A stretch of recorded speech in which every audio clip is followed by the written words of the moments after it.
ৰাতিপুৱাই আহি গ'লোঁ শিৱসাগৰ টাউন মহাদেৱী ফাৰ্মাচীত। এটা ফোন কল, লটাৰী টিকেট ফুটিছে 3rd প্ৰাইজ। সেয়েহে আহি প্ৰাইজটো লগে লগে লৈ ল'লোঁ আৰু আপোনালোকক খুলি দেখাম, চাওক। আজি আকৌ ভাগ্য পৰীক্ষা, মহাদেৱীৰ পৰা আহিছোঁ এতিয়া। আৰু মেডিচিন কিনাৰ কাৰণে মহাদেৱীত মানে এটা কুপন দিয়ে।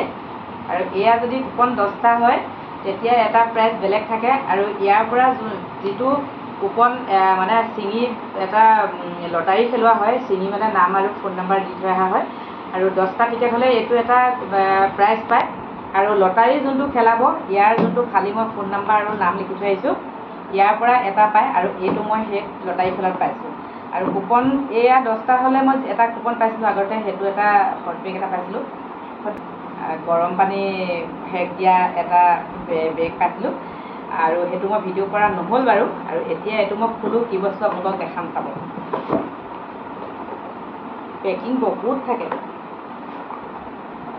পেকিং। ভাগ্য পৰীক্ষা মানে প্ৰাইজটো কম দামীয়ে হওক বা দামেই হওক, কোনো কথা নাই। যেতিয়া প্ৰাইজটো পাবলৈ ফোন কৰিছে বহুত ভাল লাগে। মোৰো ঠিক তেনেকুৱা এয়া। এইকেইটা কি হয় বাৰু? Hot case 3rd prize. আৰু আগতে পাইছিলোঁ 2nd প্ৰাইজ, আৰু এতিয়া পালোঁ এইকেইটা। আচলতে ভাগ্যখন ইমান বেয়াও নহয় বুলি ভাবিছোঁ আৰু। এইটো ডাঙৰ বা ভিতৰত আৰু এয়া, আৰু এইটো মিডিয়াম। কিবা এটা আছে। আৰু এইটো একেবাৰে সৰু। 3টা বহুত বেছি ভাল লাগিছে। এতিয়া এয়া দেখাই দিলোঁ। প্ৰাইজ পালেতো লটাৰী খেলত সঁচাকৈ সকলোৱে ভাল লাগে। আৰু মোৰো আজি বহুত ভাল লাগিছে।